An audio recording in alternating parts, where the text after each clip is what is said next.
Levin. Thank you so much for joining us once again for another virtual town hall. Whether you're joining us on Facebook or Twitter or YouTube or on our website, I'm really glad that you're here. I want to thank my amazing staff for all the hard work that they've been putting in during this very difficult time, and our whole video conferencing team as well, just doing a great job. We've got a ton of questions to get to today, but before that, I do have some introductory comments, and we've got two amazing guests. And I wanted to begin this week by talking about some of the civil unrest happening in our country right now. The past few weeks have just been heartbreaking and challenging in so many different ways. And last night, I attended a peaceful vigil in Cardiff, and I thought I would share with you the words that I delivered there. The death of George Floyd was tragic, and the loss of another African-American life, especially so given the corrosive role racism has played in our nation's history. The 14th Amendment calls for equal justice under the law. Black lives matter. We must stand for nothing less. We continue to witness an unequal criminal justice system in this country, and I agree with President Obama that we must all raise awareness, organize, and then cast our ballots in support of candidates who will make real reforms. Our democracy is on the ballot this November. Unfortunately, what happened in Minneapolis and similar tragedies that have happened in cities across America damages the trust and confidence in our nation's law enforcement agencies. The offenses committed by the 4 peace officers in Minneapolis were abhorrent and inconsistent with our values. We must use this moment to work with all stakeholders and take the necessary steps to address systemic racial injustice in America and to reform law enforcement. To protest is patriotic, and I believe that the millions of Americans who are peacefully protesting across our nation, including right now, have every right to express their frustration over the unequal economic and criminal justice systems in this country. And I believe that if our democracy is to survive, we must guarantee the right to assemble and to be heard. 40+ million Americans have lost their jobs due to the COVID-19 pandemic. I have spoken with so many people who have lost their jobs, people who can't pay their rent, and also with veterans and seniors who are worried about where they're going to get their next meal. Our nation is in a crisis on many levels. The only way I see us getting through it is if we start listening to one another, start helping each other, start advocating for each other. And then we all need to speak up the loudest for those who need the most help. That's how we're going to bring about real change. So what are our next steps in Congress? Well, this past week, I announced that I'm co-sponsoring the Eric Garner Excessive Use of Force Prevention Act, introduced by my friend, Representative Hakeem Jeffries of New York, to amend civil rights law to prohibit the use of chokeholds by law enforcement across the nation. Second, I'm co-sponsoring the Bipartisan Commission on the Social Status of Black Men and Boys, which was introduced by Representative Frederica Wilson. The bill establishes a bipartisan commission within the U.S. Commission on Civil Rights, tasked with examining the social disparities that disproportionately affect Black men and boys in America. We're also working very closely with our colleagues, both in the Congressional Black Caucus, which is being led by my dear friend Karen Bass, and the House Judiciary Committee, to develop a legislative package, which we are calling the Justice and Policing Act of 2020, which will be formally introduced on Monday. But they have made it clear, both Chair Bass and Chair Nadler of the House Judiciary Committee, that their objective is to create a package with bipartisan approval, not a messaging bill, but something that will have traction, not only in the House, but also in the Senate.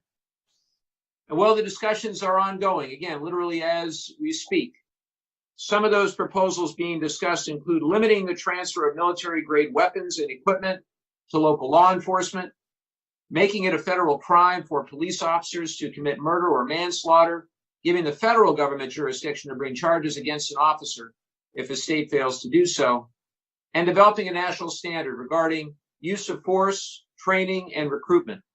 And the idea of a national standard is one embraced by the Peace Officers Research Association of California, which is the largest association of police officers in the United States, representing over 77,000 here in California. And I strongly support a national standard as well. Although, of course, the details are being worked out as we speak. I've been engaged in dialogue with both our civil rights community and our law enforcement community. And my hope is that in the days, weeks, and months ahead, I can serve, along with many of my colleagues in Congress, as bridge builders in our respective communities. And my great hope is that we use this opportunity to whatever extent possible to create a new normal. And I hope we can do so with compassion rather than with aggression. We're going to be hearing from Reverend Shockley in a minute, but before that, I wanted to turn to COVID-19. Sadly, we passed the 109,000 mark of those who have lost their lives from COVID-19. We're all shaken by that statistic, and we're prayerful for the families affected. It's a heartbreaking tragedy for our nation. Currently, the U.S. has almost 2 million coronavirus cases, over 1.9 million. As I mentioned, over 109,000 deaths. California has confirmed 126,000 cases and over 4,500 deaths. San Diego County has confirmed 8,180 cases and 294 deaths. And Orange County has confirmed 7,064 cases and 174 deaths. However, I will add that over the last 14 days, Orange County actually had more cases and more deaths, 1,942 cases and 53 deaths, as opposed to San Diego County, which had 1,625 cases and 47 deaths. And that's despite the fact, for those who have watched our town halls in the past, in the last few weeks, that Orange County has been consistently testing less people than San Diego County. And the relatively low rate of testing in Orange County compared to its neighboring counties continues to be a concern of mine that I've addressed and will continue to address in the weeks ahead, particularly among asymptomatic people like those in nursing homes and other higher risk environments. As I mentioned in the past town halls we've done, Congress has passed a number of measures related to COVID-19. I will not go through every detail because we don't have enough time, but what I will say is this. We have done what we believe is necessary for both the public health challenges and the economic challenges that our nation faces. And now is no time for us to take our foot off the gas. We passed back in early March an $8 billion bill for the vaccine that we thought at the time would be sufficient. We soon found it was not. We passed the Families First bill at the middle of March for $200 billion for emergency sick leave, nutrition assistance, and we soon realized that was insufficient. We then passed the CARES Act, $2.2 trillion at the end of March, included over $150 billion for state and local government, $100 billion for hospitals, $31 billion for our education, K through 12 and higher education, and unemployment assistance, an extra $600 a week. The pandemic unemployment account now that has over 620,000 gig economy workers and independent contractors that have signed up for unemployment insurance benefits for the first time. The $1,200 direct cash payment and the Paycheck Protection Program initially had $350 billion. We passed all that. We soon realized that that was not enough. So we went back and we passed another closer to $500 billion bill, another $320 billion for the Paycheck Protection Program, including $60 billion specifically for small and community lenders, another allocation of $75 billion for our hospitals, and another $25 billion to develop a national testing strategy with the requirement that the administration by May 24th present to the Congress an actual national testing strategy. May 24th came and the administration presented to us an 81-page document that was hardly a national testing strategy. It was more punting many of the major decisions and the more difficult decisions to the states. That's not good enough. So we came back and we passed the HEROES Act. The HEROES Act included $875 billion for state and local governments. Of that, cities in our district would receive more than $300 million. And I was honored that all of our mayors, Republicans and Democrats alike, joined in the call for the funding and that we were successful in including it in the House bill. It also includes $25 billion to stabilize the United States Postal Service, $100 billion for low-income renters, hazard pay for our frontline workers, and much more.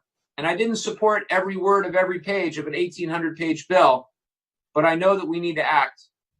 And I know that those on the front lines, the small businesses, the unemployed, and so many others, they are required they want us to act, and we are required to act on their behalf if we're actually going to solve the problems that exist. So it's time for Mitch McConnell and the Senate to act. And while I was pleased to see the recent jobs report, make no mistake, it's a good thing that more people are able to go back to work than we thought at this point. But I also think it shows that decisive action by Congress to support small businesses and workers can make a strong difference in our economy. But with over 109,000 Americans tragically dead, 21 million still out of work, and state and local budgets on the verge of collapse, now is the worst possible moment to take our foot off the gas. Now is not the time to declare mission accomplished. It's the time for continued action to support the lives and livelihoods of the American people. Just a couple of last updates. Yesterday was National Gun Violence Awareness Day. In fact, you see behind me, Wear Orange and End Gun Violence. And I was just on a call with a number of our great grassroots activists, volunteers, and gun violence prevention organizations. And I'm very grateful for all their hard work and for everything they do. And we're still, during the Wear Orange weekend, honoring all of those who are working so hard on that fight. I also wanted to let you know that on Thursday, I helped introduce two significant bipartisan veterans bills, both of which I believe have a very good chance of becoming law. First, the Homeless Veteran Coronavirus Response Act, which would expand and strengthen VA services for homeless veterans during the COVID-19 pandemic. Second, the Veterans Economic Recovery Act, which would help put tens of thousands of veterans back to work by creating a rapid retraining program for our veterans. I also announced this past week that U.S. Department of Transportation has awarded the San Diego Association of Governments and the North County Transit District a grant of $11.5 million to stabilize eroding coastal bluffs in Del Mar that jeopardize rail service through the region. And yesterday I had the honor of calling the North County Transit District to let them know that they would be receiving over $94 million in funding through the CARES Act to keep them financially viable through the pandemic. One thing I try to do during all of our town halls is to share the number for the National Domestic Violence Hotline, because I've been saddened to hear stories of increased domestic violence during COVID-19. And I encourage everyone in need to help or call or text the National Domestic Violence Hotline at 1-800-799-SAFE. That number again, 1-800-799-SAFE. With that, I'm pleased to welcome two amazing guests, Reverend Madison Shockley and Dr. Andrea LaCroix. First, Reverend Shockley has been the pastor of the Pilgrim United Church of Christ in Carlsbad since 2004. And along with performing his pastoral duties with Pilgrim, Reverend Shockley is very active in social justice causes in San Diego, serves on the board of directors of the ACLU of San Diego, Compassion and Choices, and the Clergy Advocacy Board of Planned Parenthood Federation of America. A native of Los Angeles, he was educated at Harvard College. I guess that's a pretty good school, Reverend. And the University of Missouri at St. Louis. He holds a Master of Divinity from Union Theological Seminary in New York City and has done advanced graduate work at Claremont Graduate University in New Testament Studies. Reverend Shockley, it's great to see you. Thank you for being here. Thank you. Glad to be here, Mike. I'd also like to welcome Dr. Andrea LaCroix, who's back. Did a great job last time she was here. You got a lot of fans out there. And she's going to be answering our questions on COVID-19. Dr. LaCroix is Distinguished Professor and Chief of Epidemiology in the Department of Family Medicine and Public Health at UC San Diego. Go Tritons. She's also the Director of the Women's Health Center for Excellence at UCSD and an expert on long-term observational studies and randomized clinical trials to identify preventative interventions that improve our prospects for health aging. She received her doctoral degree in epidemiology from the University of North Carolina at Chapel Hill. Dr. LaCroix, great to see you again. Thanks, Mike. Reverend Shockley, I'd like to begin with you. It's been just an incredibly difficult time for our nation as we watch and participate in the protests and vigils to honor the life of George Floyd, including one that you helped to lead in Carlsbad this past week. I believe there are so many messages to be learned. If you had to pick the top 2 or 3 issues and ideas for people to take away, what would they be? Well, Mike, let me first of all thank you, Congressmember Levin. I am honored to participate in this important town hall meeting at this tragic, historic moment in our country. I want to say a few words before I speak directly to your question. Every justice-loving person around the world was horrified at what we saw on television Monday, May 25th. Seldom do we see a murder committed from beginning to end on the evening news. George Floyd cried out that he couldn't breathe. Bystanders told the officers that he was dying. An EMT offered to render aid. Even one of the officers tried to take his pulse, but couldn't find one. None of these cries for mercy made George Floyd's Black life matter. To the police officers, to those in Minneapolis, and they continued to press on his back and his neck until he died. I know we have questions, and we will have questions later, but I want to ask and answer this question first. Why do murders of unarmed Black men and women by police officers keep happening over and over and over again in America? My answer is because America has not decided to stop it. You say, when did we decide that? I say, given the reality that from the very first day that enslaved Africans were bought by British settlers in 1619, white supremacy has been the de facto reality of life in America. Why do I say that? Because those English settlers in Virginia bought the enslaved Africans to be the labor to build the Jamestown settlement. This set up a status of white supremacy over Black people from the very beginning. And what we know is that the means and mechanisms that are needed to maintain white supremacy are brutal and violent and deadly. African people did not volunteer for slavery, so white supremacy had to be violently imposed on them. So every time America has failed to undo white supremacy and make equality and equal justice under the law a reality in America, it has decided by default that inequality between Black and white in America will continue, and that the brutal, violent, and deadly mechanisms to uphold white supremacy will also continue. And the police departments of today are the most physically violent mechanism available to sustain the ideology and reality of white supremacy. We have had several key opportunities to decide for equality and against white supremacy, but each time we have declined to choose equality. First, in the 17th century, America decided to continue indentured servitude for whites coming from Europe, but make slaves of all Blacks that arrived from Africa. Then in the 18th century, when the founders wrote the Constitution, they confronted the question of Black equality, but declined equality in favor of a 3/5 compromise on our humanity.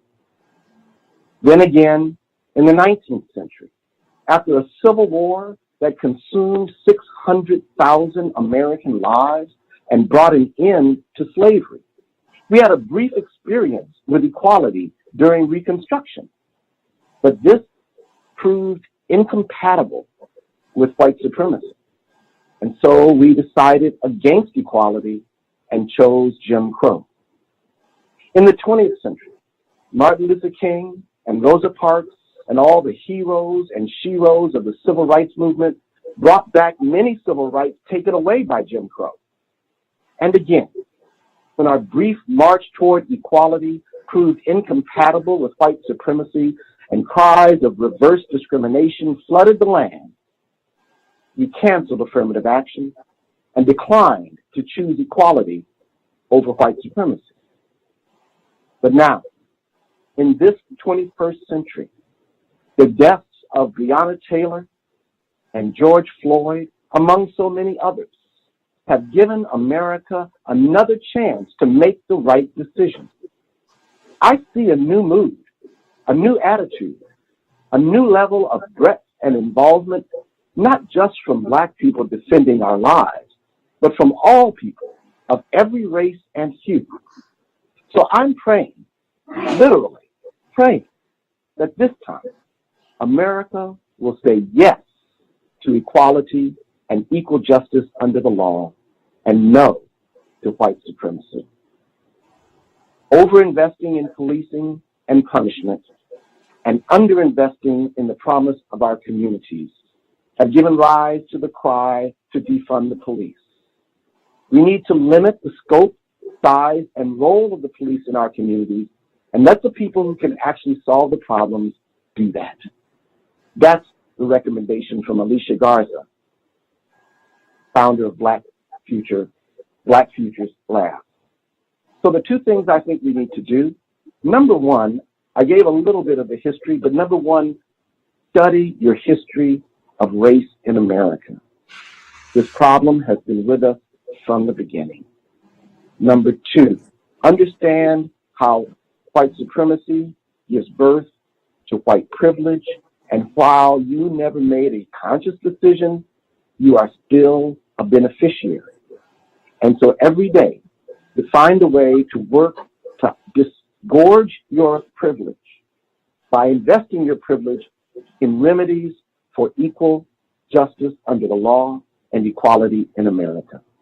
So those are my two recommendations: education, know your history, and seek to find new ways every day to disgorge your white privilege and invest it in a better America. Wow, Reverend, thank you so much for that incredible answer. That was amazing. I have a couple more questions for you. Systemic racism has been on people's minds this week, perhaps as it hasn't been in my lifetime, and certainly not since 1992 with the Rodney King riots. But it does so much damage to so many people and has had such a corrosive effect on our whole society for so long. What do you recommend we do in every day in and day out, our lives to fight systemic racism? Well, again, we first have to understand what systemic racism is. Those are the systems that have been constructed to reinforce and to keep in place white supremacy and white privilege. The police department is just one of those systems. I challenge my Carlsbad neighbors to think and understand, why is the Black population of Carlsbad less than 2%? And in every community where you have virtually an all-white community, ask yourself, why is it that way? Because if you don't ask, and if you don't seek understanding and then do something to change it, if you don't decide, I want to live in a more diverse community and a more diverse America, then those systems will continue. Your communities look the way they do because of our real estate system, which throughout our history has discouraged Black integration into majority white communities. Our banking system has redlined Black communities and depressed property values so that we can't gain the same capital and net worth in order to leverage that to move to more communities of higher standing. Our educational system has denied equal education across this country. That's what we mean by systemic racism. And so when you understand that there are systems throughout our lives that reinforce the separation of the races through segregation in housing, which does still occur. If we had an active housing and health department, they would continue to send out monitors. You can find places today where they'll send a Black monitor to ask about an apartment availability. They'll be told we're all full. They'll send a white monitor right behind them, and they'll say, come on in. It still happens. So we have to work every day. We have to find those systems and find our way into them, and also accept our responsibility for them. if you're an employer, if you're in a position to hire, if you're a real estate company, if you're a government official, be active, proactive in dismantling these systems and bringing about a more diverse community where you live and work, and bringing about a more just America. Thank you, Reverend. I wanted to turn to a discussion of police tactics that, as I said in my introduction, is something that is being negotiated and discussed right now among my colleagues in Congress. And there are a number of things on the table that I mentioned, everything from the national ban on chokeholds to national standards. And I'm proud that some of our cities in San Diego, including locally in Carlsbad and in Oceanside and in the county of San Diego and the city of San Diego, have stopped the use of the carotid stranglehold as a tactic. But as a member of Congress, and as we continue this negotiation, as we look to introduce legislation on Monday and negotiate it in the coming weeks, what do you think we should be trying to do on a federal level to address this? Yes. Well, I do understand that the Congressional Black Caucus, Karen Bass, member of Congress from Los Angeles, is putting forward a package of reforms. And I'm so glad to know that you're working with her to enact those reforms. And things like police accountability. I mean, that's kind of the bottom line of what we've been talking about. We have witnessed police brutalize Rodney King. We've seen police murder George Floyd. We understand the police murdered Breonna Taylor. And too often in the past, and even just last week, getting an arrest of a police officer for misdeeds is almost impossible. Then once you get an arrest, to get appropriate charges, then to get a conviction. We haven't convicted officers for these murders that we've witnessed with our own eyes. And so there are many legal prohibitions or protections that police officers have uniquely. And so we need to look at those protections and make them more vulnerable to accountability.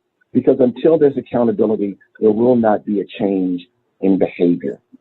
We also need to demilitarize the police rather than militarize the police. And so on a federal level, we don't need to dump our obsolete or our no longer current military hardware into the inner cities of America.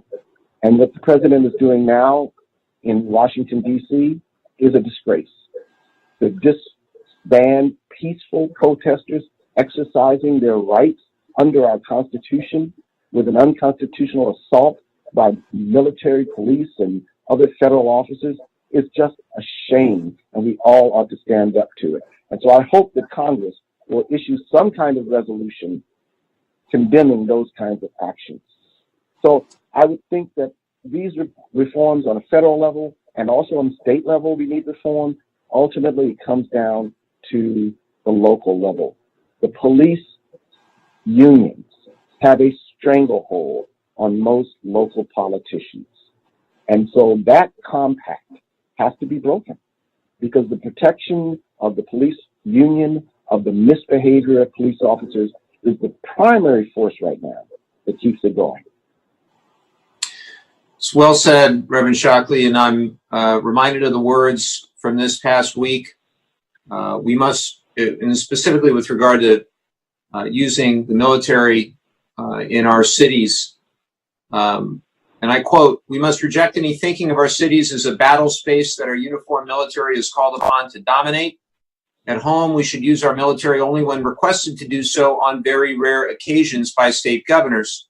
Militarizing our response, as we witness in Washington, D.C., sets up a conflict, a false conflict between the military and civilian society. It erodes the moral ground that ensures a trusted bond between men and women in uniform and the society they are sworn to protect, and of which they themselves are a part. Keeping public order rests with civilian state and local leaders who best understand their communities and are answerable to them." That, of course, was Jim Mattis, Defense Secretary under President Trump, widely regarded Marine General. And that's why I'm hopeful, because this is a moment where across the board, the violations of civil rights are so blatant that they simply can't be denied And as I said, justice-loving Americans of every hue and every stripe and every political party are finally saying this is enough. It's got to stop. So I just hope we use this opportunity here in the 21st century to stop it. Thank you, Reverend. And I'm going to ask you to stick around because as we go through the questions from our viewers, I'm sure there'll be several that will want you to weigh in on. We also have one of our leading medical experts and public health experts in all of San Diego with us, and we have a ton of COVID-19 related questions. And of course, the backdrop of all that we've seen over the last week since the tragic passing of George Floyd has been the pandemic still among us, has not gone away. In fact, the numbers have in San Diego and Orange counties have certainly not gone away. And I have a number of questions. One from Claudia in Oceanside, and she asks, are we overreacting to COVID-19? I actually get this a lot, doctor. She says, yes, the deaths are awful, horrible, terribly sad, but millions of people are out of work. As of last week, 360,000 people have died worldwide from COVID-19. I think it's a lot more now. The population of the world is 7.8 billion. 360,000 isn't even close to being 1%. Even if the death rate doubles, it would be far less than the 50 million who died from the Spanish flu. Yes, again, that's a lot of people, but it's destroying the economy and millions of jobs, the right way to deal with stopping the spread of this disease. So, doctor, we're starting with a very easy question for you this week. If you could just give your thoughts, and if you generally want to let our audience know where you think we are, as we progress through this pandemic. Well, let me start by thanking the Reverend for such amazing comments and say that when I studied epidemiology at the University of North Carolina, we learned that the history you're talking about is very much part of health across the board. And as a public health professional, inequalities in health are ever present in what we learn about and, continually tragic. So COVID-19 is just the current one that we're thinking about, but at every level, we see these problems. So I want to thank Claudia for asking this question that brings to the fore the trade-offs between public health and the economy, or you might say between people's lives and the economy. This is a topic of great debate, and there's no one right answer, but I just want to give you a few thoughts to help put this in perspective. You ask if we have overreacted to the pandemic. Had we not paused with the stay-at-home orders, the death toll would be much higher, and it would disproportionately be killing more people of color than white people. Epidemic modelers predicted anywhere from 60,000 to more than 2 million deaths in the United States from COVID, depending on our behavior as a population. Right now, we're at 109,000 deaths in the United States, as Mike says. The infection is on its way up in this country, I think, because of the increased mobility of the population. It's raging in certain parts of the world, like South America, and it's going to be with us for 18 to 24 months until we get a vaccine and effective treatment. So I'm, without using any fancy models, we're 3 months into this and we're 109,000 people dead. Highly likely we're going to end up with 250,000 or more dead Americans in the 18 to 24 months before we are really able to contain the virus. Had we not gone to stay at home, fear of the virus would have rampaged and still affected the economy. There's an economist at UCLA, Andrew Atkinson, who said, if the epidemic is allowed to grow unhindered, the economy will grind to a halt anyway, as people see an explosion of infections and stop going out. Either you shut off the economy now and have people staying at home, or you let this thing rip and you have people staying at home scared. And the third thing that would happen is that the healthcare systems would have been overrun with victims, as they were in some places in the United States, like New York City and Montgomery, Alabama. To some extent, the experiment of not staying at home and not not being able to attend to people is ongoing in Tijuana right now, and it's causing a heartbreaking humanitarian crisis. So do I think that we overreacted? I think it's hard to know exactly what we could do in terms of keeping the economy open versus trying to save lives. But I don't think we overreacted. I think it's important, as Andrew Cuomo has said, any life we can save is a life we should try to save during this pandemic. And everyone's entitled to their own opinion, but those are a few thoughts. Well, I would just add to that, and it's very well said, Doctor, that we all want the same thing ultimately. We all want to reopen the economy. We all want to get our country back on track, but we have to do so safely with health precautions in place. Otherwise, it's going to further exacerbate the crisis. It's going to lead to more jobs lost and more businesses that have to close and more economic devastation. And we've come so far. We've made so much progress with the measures that we put in place. Recently, I heard that had we done nothing just in San Diego County, we would have lost 12,000 lives to this virus. But reopening, in my mind, too soon will put us at risk for a second wave of infection and death that would be far worse than it needs to be. So I think we need to do all we can to prevent that, to prevent more lost life and more economic pain. And I think we all agree, though, on the need to reopen. Here's another question for you, Doctor, from Mark in Oceanside. When will N95 masks be readily available to the general public? They should be available for air travel, mass transit, and areas where close proximity is unavoidable, such as theme parks, sporting events, movie theaters, and stores at Christmas time. N95 is not a complex device and does not require scarce raw materials. Fixing this needs to be front and center. Well, my understanding, at least from what I have read and heard, is that N95 masks are not necessary for everyday people, but we still need to focus on healthcare workers and those at the front lines of the crisis. But we have done everything in Congress that we know to do, I think, to provide funding and to push the administration on PPE. We've been doing that since the beginning of March, and we'll continue to do it. And I can tell you that I don't have an N95 mask, and I've been asked, why don't you have an N95 mask? People have offered them to me. I want to make sure that every healthcare worker, every frontline professional has an N95 mask before I or the other members of Congress have an N95 mask. That's my own personal opinion.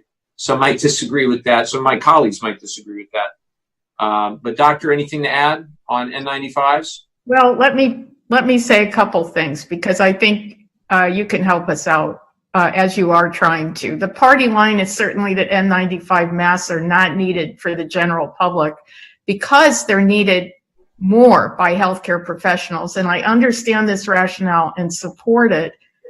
But I tend to agree with Mark, our constituent, that in crowded and especially in closed spaces, so level 3, level 4 reopening, including inside airplanes for long haul flights, wearing an N95 mask probably makes sense if they were more widely available. We shouldn't have to be making this choice between sitting on an airplane for 10 hours with you have to assume that the airplane has COVID infected people that don't even know they're infected yet. So I just wanted to remind the listeners that N95 designation means that when subjected to careful testing, the respirator blocks at least 95% of very small 0.3 micron test particles. That's why they call them N95s. And they are better they do filter more viral particles than surgical masks or other kinds of face masks. And we need more N95 masks so they can be worn in high-risk situations as the economy reopens broadly and as the community spread of COVID likely increases over the coming months. So as an occupational health professional as well, there are a lot of workers out there in these crowded places who are not healthcare workers, and they're going to need these N95 masks. In my humble opinion, I want one on you when you start flying back and forth. And I don't think it's fair many months into the pandemic that we're still having to choose between who gets to wear an N95 mask. But I do support what you said at the beginning. All right. Fair enough. Thank you, Doctor. Here's one from Pat in Oceanside. And Reverend, I want you to weigh in on this in a second.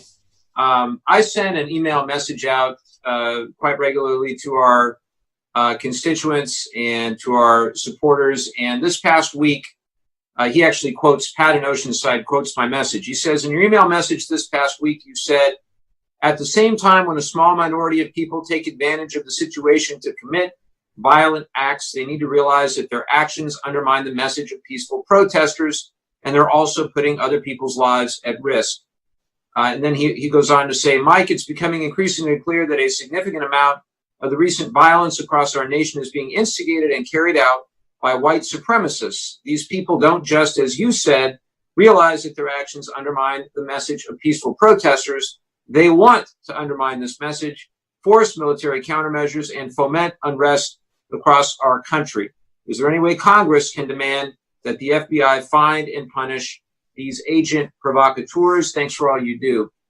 Well, I believe that law enforcement should prosecute anybody who is committing violent and criminal acts, no matter the politics of it. And in fact, I think it was announced that in Nevada, there were people that were just arrested and I think will be prosecuted for carrying out a conspiracy of that nature. And I hope others that are similarly trying to take advantage of the situation will be caught and will be prosecuted.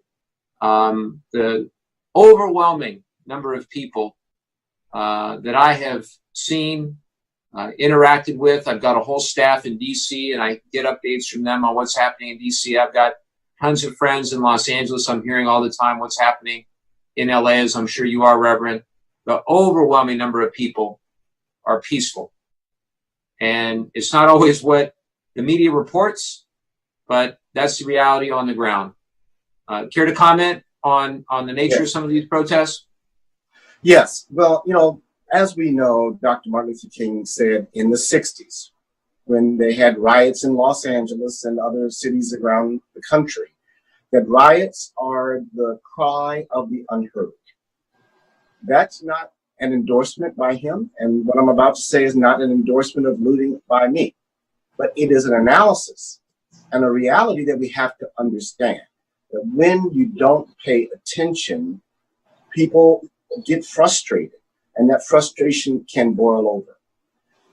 Now, to those people who deliberately exploit this opportunity, be they right-wing terrorists, which were arrested in Nevada, or whether there are some Antifa folk taking advantage of the situation, they should be prosecuted, as you said. But there's another problem here. The President of the United States wants to take that small percentage of people and tarnish the entire protest movement with their character. But the real truth is this. The riot started on a street in Minneapolis when a police officer put his knee on George Floyd's neck. That was when the riot started, not when the first building was burned or window broken or television stolen. The riot started on a street in Minneapolis. Thank you, Reverend. Here's a question for Dr. LaCroix from Darla in San Marcos. Darla says, my 92-year-old mother is in a nursing home. They have been vigilant and I have not seen her since March. We Zoomed only once with my siblings. Do you know when California will ease its visiting restrictions? Well, I want to say hi, Darla. Your question resonates with so many of us, especially me, an old lady epidemiologist, and I mean that in all the ways you can take it. My own mother has dementia and lives in a memory care facility in White Plains, New York, near my sister. Neither of us have been able to see her since mid-March. And this is because of the tragedy of the commons in U.S. residential facilities for older people. The COVID pandemic's first hotspot was in Kirkland, Washington, in a nursing home there. And to this day, The extent of the epidemic in that location, the numbers of people infected, the numbers who died have not been determined and have not been counted in that 109,000 you're talking about. I think they only count one death from that Kirkland nursing home, and we know there were many, many more. In California, an LA Times investigation concluded that about half of all the COVID deaths in California have occurred in nursing homes and assisted living facilities.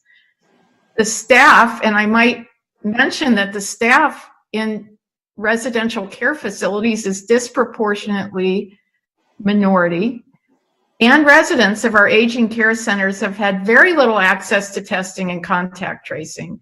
At the height of the pandemic in New York City, an overtaxed hospital was no place for a frail older person to be.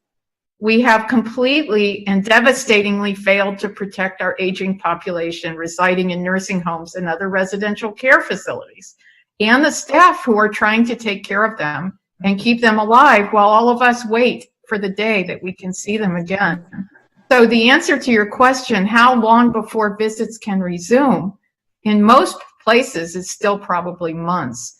The CMS Medicare agency is urging nursing homes to continue barring visitors until they have gone at least 28 days without a new COVID case originating on site. And there are several other benchmarks to meet too, including a decline in cases in the surrounding community, which we don't have even in San Diego this week anymore. The ability to provide all residents with a baseline COVID-19 test and all staff with weekly tests, adequate supplies of PPE and cleaning and disinfecting products, and no staff shortages, which were just rampant at the Kirkland nursing home. And it's probably epidemic, the staff shortages at long-term care facilities. So I want to say to Darla, try to schedule more FaceTime visits with your mom regularly. Contact your mother's caretakers and try to visit with her more often. And also, I just wanted to mention that end-of-life visits, although this is a little consolation to those of us waiting to see our loved ones, are also allowed at many facilities. But that's too long to wait. So we really need to do better by the nursing homes. Incredibly important question, and another area in which I think we've been just derelict. Thank you, Doctor. Reverend Shockley, here's a question from Jeff in Solana Beach. He asks, what role do you see for the church in the pandemic and the demonstrations? What have you seen? What would you like to see? And how can we get from one to the other? Well, I think the first responsibility of the church is to tell the truth. I know that at Pilgrim on tomorrow at 10 a.m., I will be preaching about this crisis in our country. The title of my sermon is I Can't Breathe. What I want to believe and what I hope is that churches across this country will be raising up the truth that has been clearly displayed on television for everyone to see, that police brutality against people of color is an epidemic. I hope that churches will not turn away because of the political leanings of their congregation, but that pastors will take the full freedom of the pulpit to declare the truth. When I talk about truth, one of the things that frustrates Black folks is that we've not been listened to. We've not been believed when we've said that we've been beaten by the police and brutalized by the police, shot by the police, hurt by the police, killed by the police, until it was on videotape. So effectively, for the 400 years we've been complaining about slave patrols and police brutality, we've been called liars. We've been disbelieved. But now we have it on videotape. The police said that George Floyd resisted arrest. We have it on videotape that he did not resist arrest. The police in Buffalo said that the 75-year-old white man tripped and fell. But they forgot to mention in their official police report that he was pushed by the police to the ground. So we have evidence that the police do lie. And so the burden of proof has now shifted. And I want our churches of every denomination, I want our people of faith of every faith to acknowledge this truth and to come together to end this brutality now. So that's the first thing I want churches to do, is simply tell the truth about what's going on in America. And secondly, as we saw in the 60s, churches poured out into the streets. I was pleased to see clergy joining this protest here in North County, and protests across this country are populated with clergy. So encourage your members to get out in the streets and protest to bring about a change in our society. Thank you, Reverend. Here's another one for Dr. LaCroix from Adele in Solana Beach. 3 employees at my Bond store got letters from their doctor to get relief from wearing masks because of deviated septum. Is this acceptable, especially for a grocery worker? Interesting question, Adele. So a deviated septum occurs when the thin wall in your nose between your nasal passages is displaced to one side. And when the nasal septum is off center, it can make one nasal passage smaller and more difficult to breathe through and block airflow, therefore making already uncomfortable mask wearing more uncomfortable. So it is possible for physicians to write written exceptions to mask use. The Americans for Disabilities Act requires reasonable modifications of policies, practices, or procedures, such as the face mask rule, when necessary to provide goods and services to individuals with disabilities. However, the ADA does not require a public accommodation to permit an individual to have an accommodation that would pose a direct threat to the health and safety of others. So if I were working in a grocery store and a colleague had been excused from mask wearing by their physician, and they were in a public-facing job in the grocery store, first of all, we wear masks mostly to protect other people. So these employees are being put at risk as well as the general public. The whole purpose of our occupational health structure is so that workers don't have to choose between going to work and basically dying or having health problems. And I think in the case of this person, what would be appropriate is if they can't wear a mask because of a deviated septum, that there be other accommodations made so that they're not public facing and they're not posing a risk to their coworkers. Just saying this person can't wear a mask, but they can go about their work and be unmasked and exposed to hundreds of people a day is not acceptable. Thank you, Dr. LaCroix. Maria in Encinitas asks, I heard that the pandemic money from EDD has dried up. Is that true? No, Maria, that's not true. You can still apply through the California Employment Development Department, both for unemployment insurance as well as for the expanded 13 weeks that we passed as part of the CARES Act. And in addition, those who are 1099 independent contractors or gig economy workers can also qualify for the new pandemic unemployment assistance program that I mentioned earlier. If you have any questions about any of these programs or you need help, feel free to contact our office. We also have on our website at mikelevin.org a resource guide, which includes links that you may need to find all the relevant information. But we'd love to help you or direct you to EDD or to our friends in the State Assembly who handle these cases as well. We work together every single day trying to serve our community. I will say that the EDD website took a while to get up and running. My understanding is that when we expanded the unemployment insurance program to include new eligibility, that it required basically a rebuild from the ground up of their system, and that now has been completed and now is operational. So if you need any help at all, don't hesitate to contact our office. Related question from Dottie in Dana Point. Do you have any update on how long it is taking EDD to process claims for pandemic unemployment?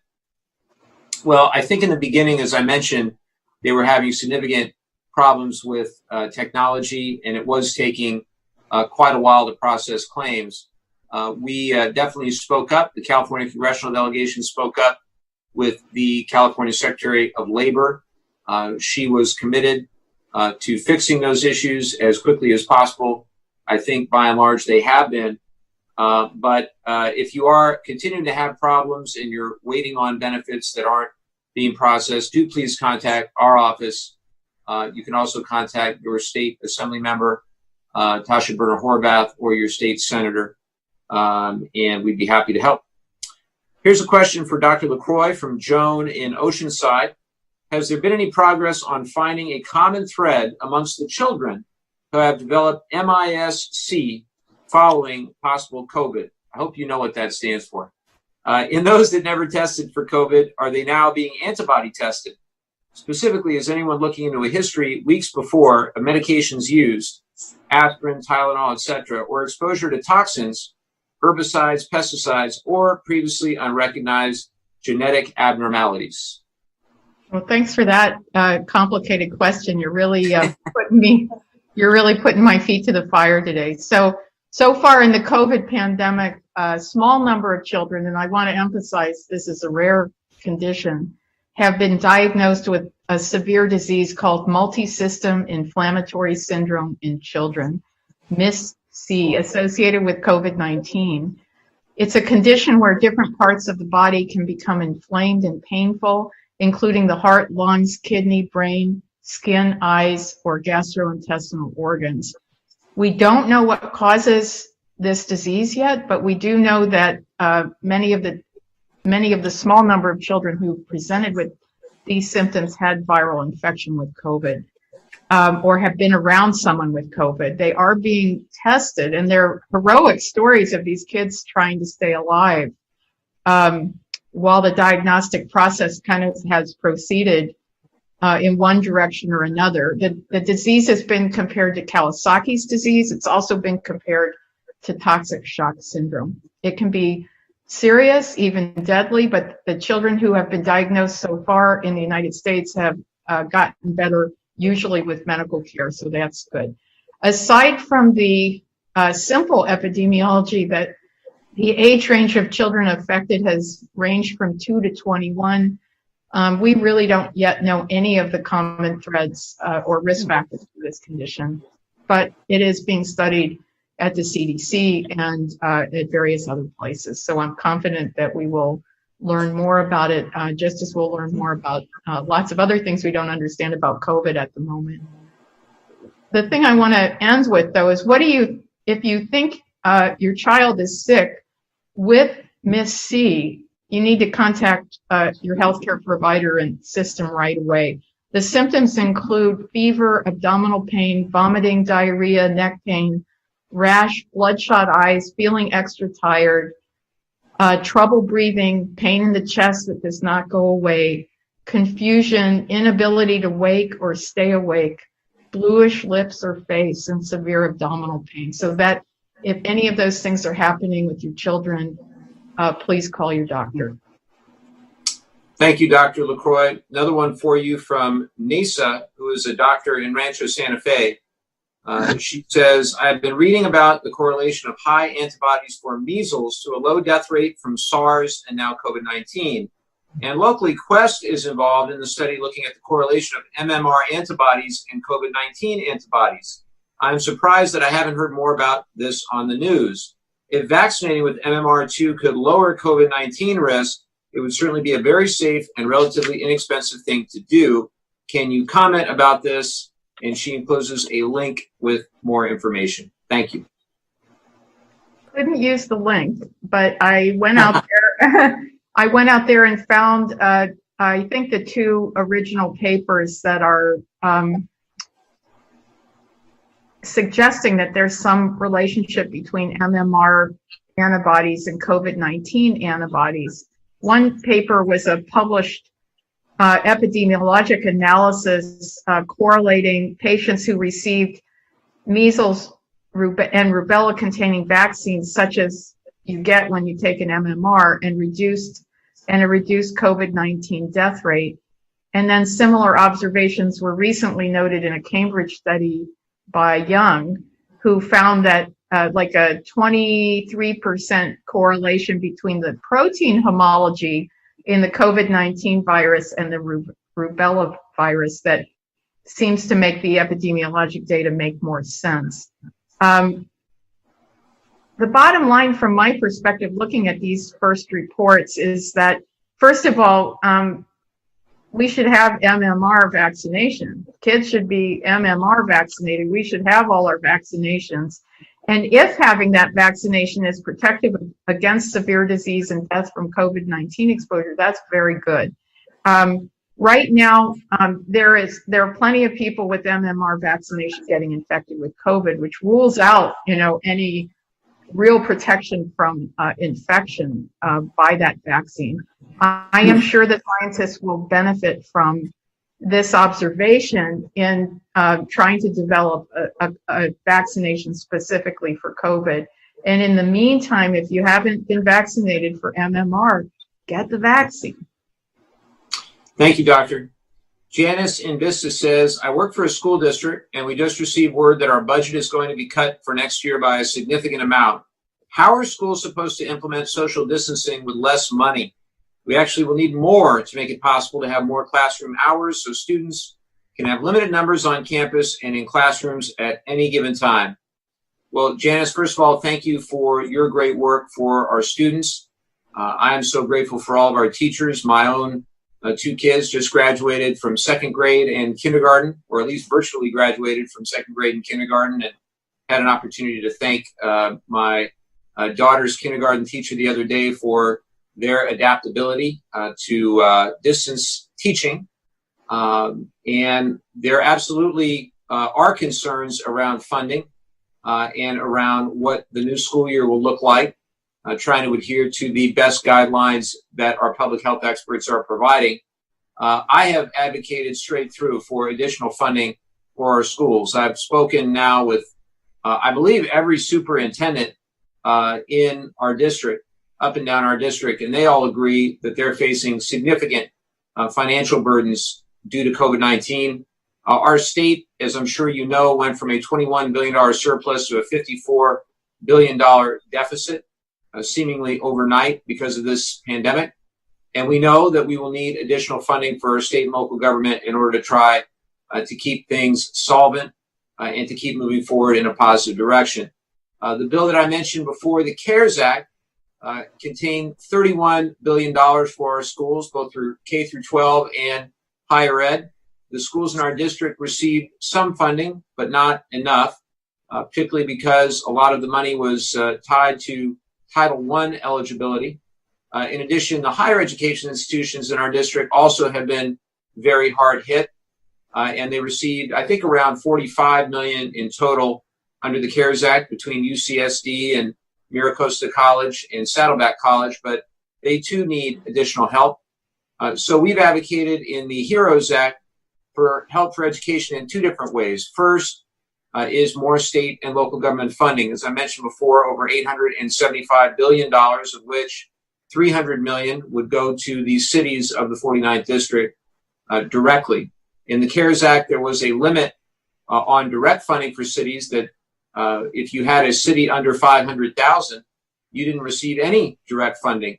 That didn't seem fair, and I led a effort along with each of our mayors, Republican and Democrat alike, as I mentioned, to House leadership, and many of my other colleagues did the same, and we were able to get that in the HEROES Act. Why is that so important? Well, the example that I like to use, and I'm not picking on my friends in the city of Fresno. Fresno has 530,000 people and received about over $90 million in the CARES Act.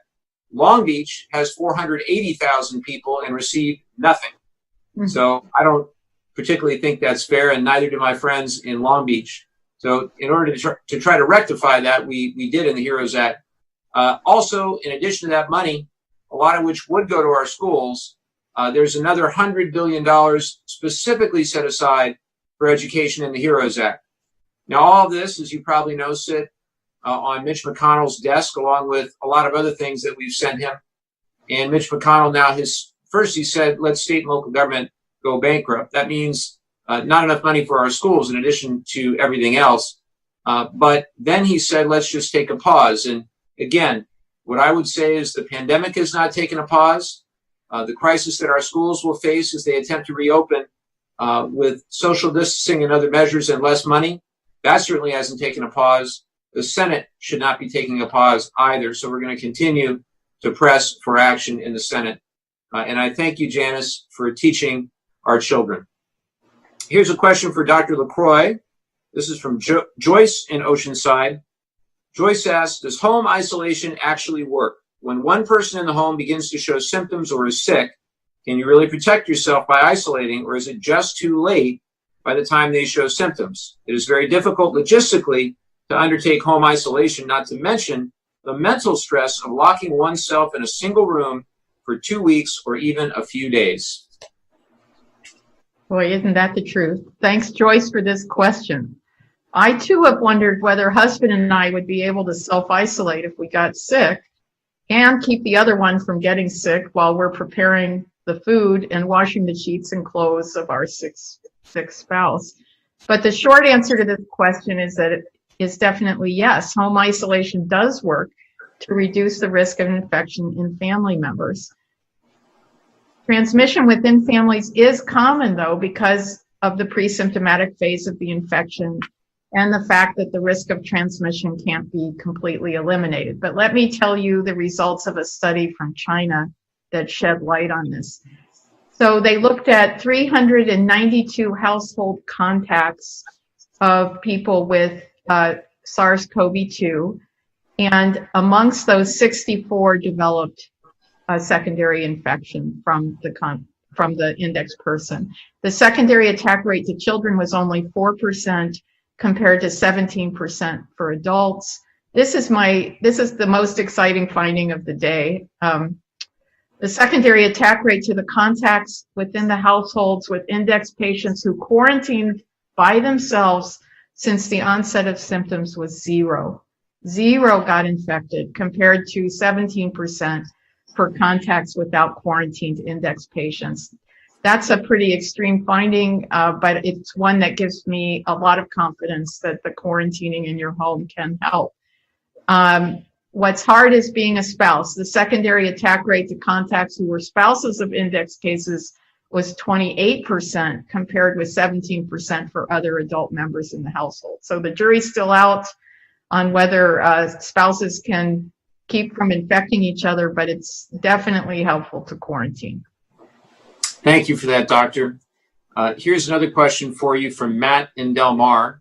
With high rates of asymptomatic transmission, how frequently should people be tested, and how often do you get tested? See, where the rubber meets the road is like, what are you going to do about problems in our country, which is so true. Great question, Matt. One that's being asked across the country to inform reopening strategies, especially for workplaces and schools. So I just wanted to say that my framework for answering this question is the Return to Learn program at UCSD. And if you Google Return to Learn at UCSD, up will come a website talking about the principles of that program. Our infectious disease modelers on campus have estimated that testing the on-campus population once a month in combination with contact tracing and isolation of infected people would give us a 90% chance of keeping the spread of disease under control. So what does that mean, spread of disease under control? That means that the virus is not increasing in prevalence in the on-campus people coming to campus to study and to work. However, that plan assumes that 70% of people would participate in testing once a month. So again, the whole pandemic trajectory is really dependent on our behavior and what we decide to do. Testing in higher risk environments like the nursing homes may need to be done more often. In the state of California mitigation plan recommendations for skilled nursing facilities, they recommend when there's no infection at all in the nursing home. So everybody's been tested, all the staff, all the residents, and they have 0 infections. They recommend surveillance testing of 25% of residents and staff every 7 days to ensure that 100% are tested once a month. So once a month seems to be our working understanding of how often we need to be tested. Since I'm still quarantining with my dear sweet husband, I have not yet been tested. But I am committed to getting tested monthly when I return to campus. And there's just two caveats I want to mention in relation to this plan. One is that the PCR tests for active infection are not perfect, and there are other questions today that get at the imperfection rate, but it's not nothing. And second, that the testing does not prevent us from getting infected. If we're positive, we're already infected, but it mitigates spread to others if we are infected. It's all about early discovery and preventing the spread to other people. So my approach right now is to try and minimize my circulation in the community until there's an effective vaccine and effective and available treatments for COVID-19. But getting back to Reverend Shockley's opening statement, I get to do that. Not everybody gets to do that. It's a privilege to get to do that. I still think that it's the responsible thing for me to do so that I don't get infected and spread it around. I do this not because I love staying home with my husband all the time, but because I want to be around for the next 30 years. And that's my answer, to this question. Once a month, I haven't yet been tested, but I will be tested so that I don't put other people at risk, and I'll do it once a month. Thank you, Doctor. Appreciate that. Here's a question from Sandy in our district. Sandy says, there was recently a KPBS article about potential voter suppression due to naturalization ceremonies being on hold due to COVID-19 shutdowns. Well, it appears that the naturalization process is still happening here in San Diego. That's not the case at the national level, and there's no one in San Diego who's registering these newly naturalized citizens to vote. They're a voting bloc that needs to be heard. Is there anything you can do to help? Well, look, the way I see it, if somebody has done everything they need to do in order to become a U.S. citizen, and the only thing holding them back is a naturalization ceremony. And we know that there have been virtual naturalization ceremonies that have been conducted successfully, and that we now have the technological capability to do what we're doing right this instant, which is to use virtual technology for everything from meetings to classrooms. But then we ought to be doing that to the extent we need to for naturalization ceremonies as well. And what I will do, Sandy, is I will go back. I'm a proud member of the Congressional Hispanic Caucus. I will go back and speak with them about this issue. In fact, I won't wait to go back. I will reach out and ask what we can do. Again, I think everybody that has gone through the process and is otherwise eligible to vote, save for a naturalization ceremony, ought to be able to vote this November. Here's a question for Dr. LaCroix from Bonnie in Vista. Bonnie says, thank you so much for all that you're doing. If my husband and I are out walking in our neighborhood and runners run by, huffing and puffing without a mask, less than 12 feet away, and sometimes less than 6 feet away, if it's windy and blows our way, are we at risk of catching COVID-19? Someday they'll have a little app you can use for that. So great question, Bonnie, and one that a lot of people are wondering about. In general, walking and running outside are some of the safest activities we can do right now, assuming that we all follow the actual social distancing guidelines. One thing to keep in mind is, generally speaking, germs dissipate very quickly outdoors, but that doesn't mean you can give up distancing and other COVID-19 prevention measures.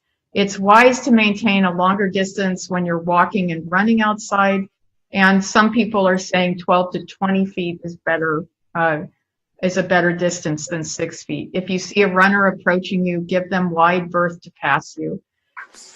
Given the importance of social distancing when doing intense forms of physical activity like walking really fast or running, many recommend choosing times of the day and locations when you are less likely to encounter other people, like early in the morning or like places in your neighborhood where you don't generally run into people.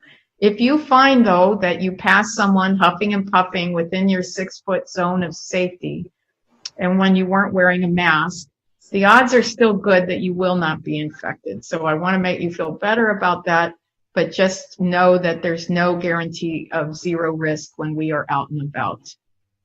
Thank you, Doctor. And we have about 10 minutes left. What I'll do is I will get through the medical questions that have been asked, so we make sure that we get to those, and I'll give each of you an opportunity to close.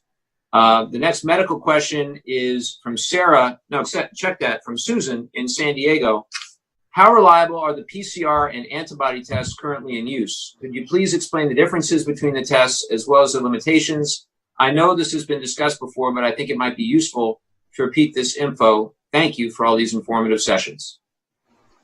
So I'm not going to repeat the class that Dr. Garfien has taught you several times on the difference, the differences between the viral and antibody tests, at least completely. I just want to give you a summary, and that is that the viral tests are the PCR tests, and they're thought to be the most accurate. But what I was able to find to tell you about today was a new pooled analysis of 7 studies evaluating the accuracy of the PCR viral tests. And this, I think, is also amazing information. So over the 4 days of infection, this is a pooled analysis of 7 studies, over the 4 days of infection before the typical time of symptom onset. So you get infected with the virus and you don't know you have it. 20 to 30% of people never know they have it. The probability, if you take a viral test with the PCR technology, the probability of a false negative result in an infected person decreases from 100% on day 1, 100% wrong. It's going to say that you're negative, but you're already infected, to 67% on day 4. On the day of symptom onset, the median false negative rate is 38%, and it decreased to 20% on day 8 of the infection, and then began to increase again from 21% on day 9 to 66% on day 21. So you have this viral load, and the test is able to pick it up most accurately during a window starting from day 5 of your infection to about, during the symptomatic phase from day 5 to about day 8. And after that, it gets worse again. So these tests are not perfect.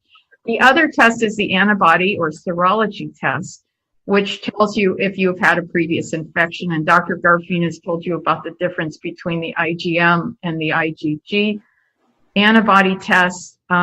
Also a fascinating situation going on in our country. When last I spoke with you all, there were 12 antibody tests that had passed the FDA's emergency authorization process. Today, there's 16 antibody tests that have passed this, while the agency works with the NIH and the CDC to independently validate serology tests. This is in the context of over 200 antibody tests that are currently under a pre-emergency use authorization or the EUA review itself. 200 antibody tests. When you get an antibody test, you wonder which of those tests you got. Did you get one of the 16? Did you get one of the 200 that hasn't been validated at all? I have a link that the congressman can post to the FDA website that summarizes the performance of these tests. Several have positive predictive values in the 50% range. What is a positive predictive value? This means that about half of the people who have a positive antibody test actually have the antibody present, and the other half who have a positive antibody test do not. So not so good in terms of if you were using antibody testing, for example, to say to people, yeah, it's okay for you to go to work and you don't have to worry about anything because you've had the virus already and you're probably immune. And that leads me to just end with saying that an antibody test may not be able to show if you have a current infection because it can take 1 to 3 weeks after infection to make antibodies. And we don't yet know if having antibodies to the virus really will protect you from getting infected with the virus again. And if it does, how long that protection might last. Thank you very much, Doctor. Another one from Sarah in Dana Point. who says, I have read a couple articles lately that claim COVID-19 is a blood vessel disease, inflammation of blood vessel lining, and that statins, ACE inhibitors, or anticoagulants could help. Any validity to any of this? Well, thanks, Sarah. That is a very interesting question. And yes, I do think there's some validity to what you have read. This hypothesis comes from a recent letter. It looks like this. This is the letter in the Lancet by doctors at the University of Zurich and also Brigham and Women's Hospital.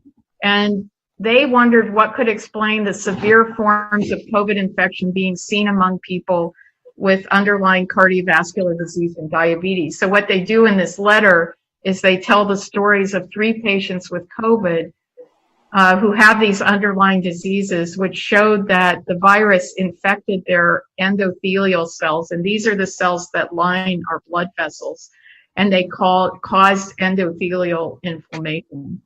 And there's a word for that I'm not going to try to pronounce. Then they posed the hypothesis that the infection and inflammation of the endothelial cells could explain the blood clots, heart attacks, and strokes being seen in some severe cases of COVID, and that the anti-cytokine drugs, ACE inhibitors, and statins could be useful. So this is a case series type study and a hypothesis. It does seem likely that the eventual treatment cocktails for COVID will include both antiviral medicines and also anti-inflammatory medicines. And I've been told this by emergency medicine doctors who are colleagues and friends. Many are under investigation now in clinical trials. So yes, I think that's a valid hypothesis, but yet to be proven. That's really interesting, and that's encouraging. Couple quick ones. Sharon from Facebook asks, is it true that men get the virus more than women? Lovely question. It is not true that men get the virus more than women. I wanted to tell you the statistics from Orange and San Diego County on that. The infection rate in San Diego County is 50% male. The deaths are 56% male. In Orange County, the infectious cases are 51% male, and the deaths are 56% male. The death rates in other places are up to twice as high in men. And so what is the cause of this incredible sex differential in COVID-19 mortality? So Robin Klein at the University of Washington in St. Louis says, with regard to viral infection, it's been very well established that women have much stronger immune responses than males, not just as a result of exposures or behavior, but there are actual differences in the ways that immune cells respond. Some speculate that this is because we have 2 X's and you guys only have 1 X and the other one's a Y, okay, in the sex chromosomes. We have a lot more to learn about why exactly this is, but generally women's immune cells respond faster and more powerfully to viral attacks, producing higher amounts of interferons, proteins that stop viruses from replicating, as well as antibodies that neutralize the invaders. So I do regard my own behavior very much so. I mean, like, I don't really care if I get COVID, but I do not want the husband to get COVID for exactly the reason of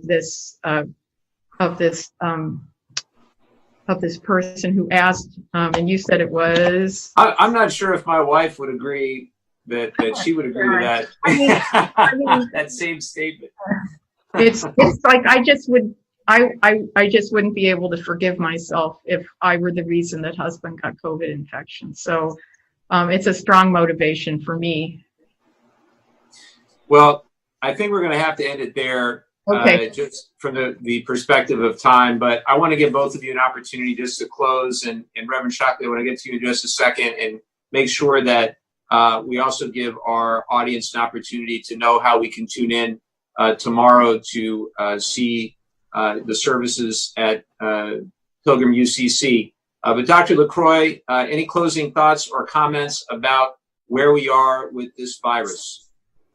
Well, I'm going to close. I had lots of great work to do this week with my colleagues across the country, and I'd actually just like to close with the closing statement of Michael Lamont. He's an epidemiologist at the University of Buffalo. Buffalo had a tough week this week as well. And he said to us at the end of our call, hate got us into this, and it's going to be love that gets us out. And that's how we close. Thank you so much, Doctor. Reverend, you've been an inspiration to us this week and during this 90 minutes. I'm incredibly grateful to you for all of your leadership for many years, but particularly in this time of difficulty for our community. Thank you for joining us today, and would love to hear your closing thoughts. Congressmember Levin, thank you for inviting me. I know that these are challenging times. I just want to say I really do have faith. I'm a card-carrying optimist. I do have faith and believe that this moment will be different than the moment that we failed in the centuries prior. It's clear that there's a different mood, a different attitude, and a different feeling in the country, where we're coming together in our diverse array of perspectives and races and ethnicities, and every stripe of American is coming together to say we want equality, equal opportunity, and equal justice for every American. And you can hear us on Facebook Live tomorrow at pilgrimucc.california. At pilgrimucc.california. And what's the website? pilgrimucc.org. All right. Hope everybody got that. pilgrimucc.org. Well, I'm going to tune in. I appreciate that. See what you have to say tomorrow. I'm truly grateful, and to both of you for joining us, for sharing your wisdom, your experience. I hope that those of you watching found this informative, and that you'll tune in again next week. And once again, as I've said, week in and week out, I think we've done these now for close to 20 times. Please follow the recommendations in the public health guidance of the CDC, the state of California, and our counties. It's everyone's intent that we get things back to a new normal as quickly as we can in the wake of COVID-19.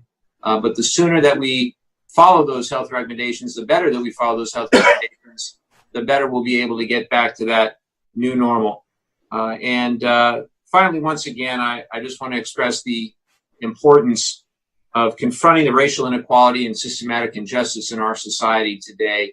And as I said in my open, and as I said yesterday at the rally in Cardiff, the only way I see us getting through it is if we start listening to one another, start helping each other, start advocating for one another, and then we all need to speak up the loudest for those who need the most help. That's how we're going to bring about the real change that we need. Thank you all so much for watching. We'll see you again next week.